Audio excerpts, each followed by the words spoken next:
Bonjour, eh bien nous allons essayer de répondre à la question: l'innovation pédagogique existe-t-elle? En fait, c'est une question qui est difficile à traiter parce que cette expression innovation pédagogique recoupe de nombreux termes, de nombreuses pratiques, de nombreuses façons d'enseigner et d'apprendre. Si je me fixe sur l'idée de méthode pédagogique, c'est déjà un vaste champ, une recherche que j'ai pu mener montre qu'il y a peu d'intérêt de la part des enseignants-chercheurs en sciences de l'éducation sur les méthodes pédagogiques. Mais d'abord, que sont les méthodes pédagogiques? J'aimerais donner simplement une vision de Mérieux qui repère trois types d'utilisation de l'expression méthode pédagogique. Il parle d'abord d'un courant pédagogique qui cherche à promouvoir des finalités éducatives. Il parle aussi d'un ensemble d'activités pédagogiques qui sont destinées à développer un certain apprentissage, des capacités identifiées, mais également ça serait un outil spécialisé avec des usages codifiés, associés à des objectifs. Alors la recherche que j'ai menée a consisté à observer les deux bornes de mon échantillon, d'environ 400 revues, entre l'année 2003 et l'année 2012. Et je me suis aperçu qu'en fait il y avait moins d'une dizaine d'articles de recherche qui traitaient de l'innovation pédagogique et des méthodes pédagogiques entre ces deux périodes.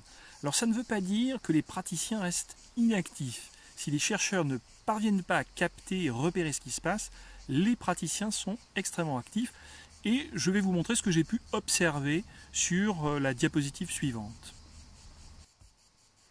Alors, sur cette diapositive, vous voyez qu'en fait, innover en pédagogie, ça peut prendre 4 dimensions. Une première dimension, renverser les perspectives. Une deuxième qui consiste à rendre les espaces actifs. Une troisième, à convoquer les énergies. Une quatrième, à organiser les mélanges. Nous allons maintenant détailler ces 4 dimensions.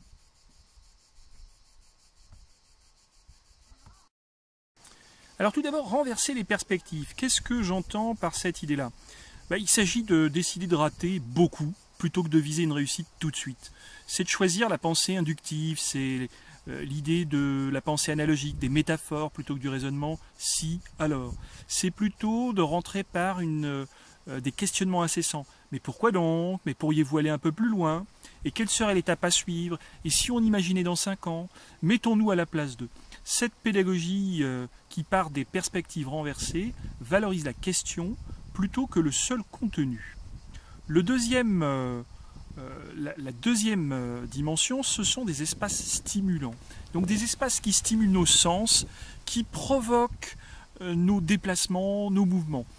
Si on imaginait un laboratoire d'innovation, un lieu où se créent des idées, il nous faut l'imaginer plein de couleurs, d'objets peuplés de possibilités qui offrent sans cesse des perspectives, des défis auxquels répondre. Alors voilà, je vous ai sélectionné quelques ambiances d'apprentissage un peu différentes, des lieux ouverts, des lieux fermés, des lieux décalés. L'informatique est omniprésente, le numérique doit percer les cloisons, on doit sortir du contrôle du savoir par le maître, le formateur, la plateforme d'apprentissage. On doit avoir des situations individuelles où apprendre, être dans une forme de confort, expérimenter aussi du travail en groupe, du travail en réseau, faciliter le dedans, dehors, permettre une multiplicité de regards. Et ça, ce sont des espaces qui permettent véritablement cette forme d'apprentissage.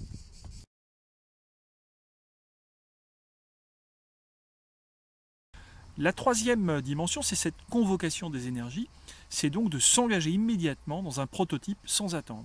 C'est faire, refaire, affiner la matière jusqu'à ce qu'elle devienne une idée. Donc, pas simplement écouter des idées, mais recourir à tous les matériaux, tous les médiateurs matériels, aux formes, aux couleurs, aux objets, se tenir debout, s'asseoir, se faire bousculer, avoir les mains pleines, toujours en mouvement, tout cela afin de contribuer à des situations imprévues.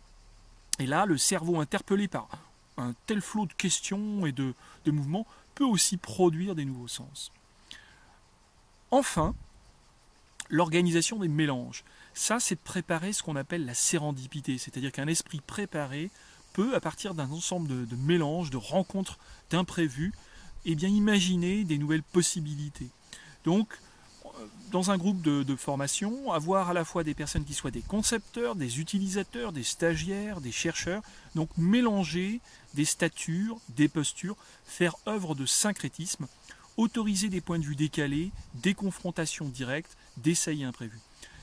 Lorsqu'on mélange ces 4 dimensions, eh bien on peut innover en pédagogie, on peut faire en sorte que ces contraintes deviennent des nouvelles ressources d'apprentissage.